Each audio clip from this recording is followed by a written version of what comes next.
Before we get into Valorant, we're gonna do this real quick. We're gonna answer this question that I saw today, and it was any advice on running combat without battle maps. Now, personally, I love running combat without battle maps. I sometimes, if not most of the time, well, not most of the time, I do prefer it in certain situational places. But I like it because whenever you play D&D and there's a grid and there players can get a little bit too like mechanical. They can forget that they're playing a tabletop RPG game where you literally can kind of do whatever your imagination wants you to do. So people limit themselves because they see what's in front of them and they feel like that's all they have to work with. And you know, sometimes it's really cool stuff if you're playing on like online games and you've custom made this thing, or you drew up something, or you took something off of a map that was drawn out. And other times it's just squares and circles on a grid. And so what I like about not playing on battle maps is it lets players be more imaginative of their surroundings. And there's a lot more questions that are being asked. There's a lot more things interacting with things. Now, it can be a bit confusing, of course, so you don't want to do anything too complicated, you know, when it comes to like people trying to take their turns or trying to figure out the distance of stuff. So, but let's see what this guy has to say. So I haven't started DM yet. Is this music too loud? Turn it down a little bit. So I haven't started to DM yet, but I play a regular group that has been rotating the role of DM, and it is my turn coming up next. I've been reflecting on what I've enjoyed as a player and what I feel does/doesn't work well with the group. And one of those things is combat. That's good. I like that he is reflecting as a player and he's taking it from a player's point of view. I wish I had the same experience.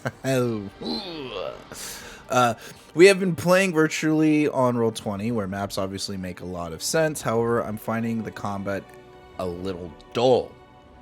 Yeah, because you can wait 20 minutes to take your turn, and you say, I use my action to swing my attack, and I swing again, I roll 2d20s. Oh, wow, you hit. And yeah, you can spice things up as much as you want by saying, you know, how you pulled out their intros and you splattered it across the cobblestone, but that can go so far sometimes. It feels like we get too bogged down in the mechanics. Yep. They get too mechanical. Like you see a board and you immediately start to think of the rules and what am I allowed to do, what am I not allowed to do. That's one of the great things of like when you're not using battle maps is someone might say they see a forest in their head, so it might be more three-dimensional, and they might want to try to swing on the branches like Tarzan or something of the nature. And whereas if they see a forest from top down, they might just try to move from point A to point B. And same thing goes with like if you have, let's just make a Star Wars. If you're a stormtrooper, you can say that there are Ewoks in the trees. Right, and then like you can imagine Ewoks like in trees as if they're Christmas ornaments. Whereas like if it's top down, you're still looking at things two-dimensionally, so it can affect, you know, how players might perceive things, or you know, in a certain way. With players always measuring out distances and working only with what they see instead of getting creative. Oh my gosh, I swear I didn't read this. I swear this is my first time reading this. If there's a bush or a rock on the map, maybe someone thinks of hiding behind it, but I'd love to just be able to say I look for cover. And that's the thing, like you feel a little more immersed because you're asking, you're looking for people. I should have put this in D&D. I told myself to put it in D&D, but I was rushing to get on, so but oh well. It'll be up on YouTube either way. Hello YouTube. I look for cover, and yeah, that's the thing is you're more trying to figure out what you can take out of the environment, right? You're trying to abuse something. You have an idea and you want to see if you can use it, and you're asking the DM. Whereas like you see it on the map and your ideas may shift your influence a bit differently. and let the DM decide if something is nearby. Honestly, it feels like everyone, including myself, just tunes out when it's not their turn. Yeah, that's real annoying. That's a pet peeve of mine as a DM, but I'm pretty sure I'm not the only one that feels that way. When it comes my turn to DM, I'm hoping to make the combat a little more narrative and role-playing focus, which can be really cool and fun. It requires a lot more work, but I think it would be appreciated. Instead of overly technical and tactical and gamey system we've all become comfortable with. And especially since this is a rotating DM, this isn't something that he's going to be doing on a weekly basis. I think it's completely fine to do this as a one-shot. And I think, like, again, this works in certain instances and cases, especially when you're trying to get a feel for, you're trying to set a certain atmosphere for things. Playing without battle maps at all, and instead throwing up some art for flavor to set up a scene. I love doing that kind of stuff, just so, you know, not everyone's not as imaginative, or they need a visual aid to understand what you're seeing, because you are playing a game of telephone. And they rely on description alone for these are like interesting way to approach it. However, I'm concerned about keeping track of everything. That's the thing. That's the cons of doing this, right? Is keeping track of everything. And really, you know, just keep it simple, keep it sweet. What I like to do is I kind of like a Fire Emblem style taking turns. It's, you know, you roll as a group for initiative, and it's the players go, the NPCs go, you know, instead of going back and forth. Yeah, you can keep up with it, but players go, NPCs go, and then they can all like kind of do things together. I wouldn't have anything too big and grandiose going on. I would keep the skirmishes small. Nothing, don't go crazy like the end of Fellowship of the Ring, where all the orcs are attacking and Boromir gets, you know, well, shish kebab. So however, I am concerned about keeping track. I'm happy to fudge some stuff like distances and that kind of thing. Yeah, you know.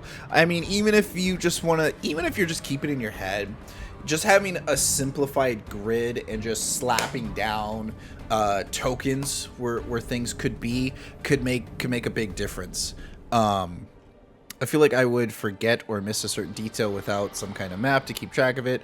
I just want my players to not think about much of the crunchy stuff. Instead, go for what's cool, what's narratively interesting, and what characters would do. Does anyone have any experience running without maps? Any rules, thumbs for? I like your ambition. I think if you're still, depending on how many encounters you want to do, I would say, you know, like, I get it. You want the players to be creative. You want the players to be invested and immersive into it.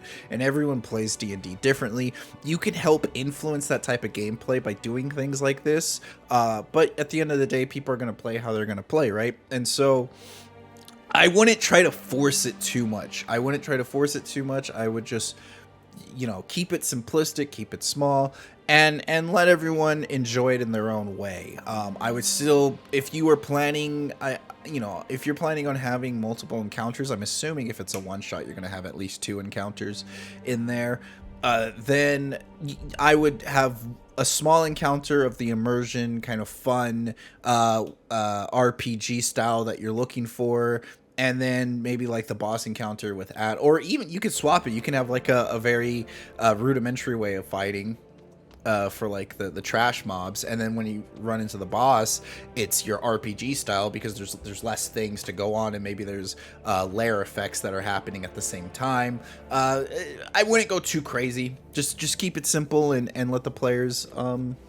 When I say layer effects, maybe like just AoEs, maybe, you know, some fire that the players need to stay away from, AoE stuff that they gotta just like jump out of or be a little creative with. But that's how I would go about it. And still, even if you're still trying to keep things imaginary, it's not a bad thing to have players have a reference point. So you can still use the grid as a reference point, but you don't necessarily have to draw things out.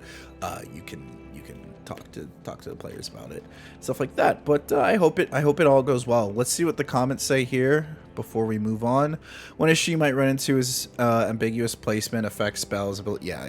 That's like the biggest con of it all. Yeah, just roll with the punches. Even if it's not a terrible idea, I just sketch out a rough battle map. End up doing what he's trying to avoid anyways. I get where he's coming from. So you as a DM can keep track of the first few combats. Yeah, I agree with that. You know, like just even if you keep it in your head, I wouldn't try to fudge too much. I would try to be as fair as possible. and that's the biggest thing, right? Is just trying to be fair. But yeah, I think it can work out, and I love seeing this right here. So cool. Hope to see you guys try out something like this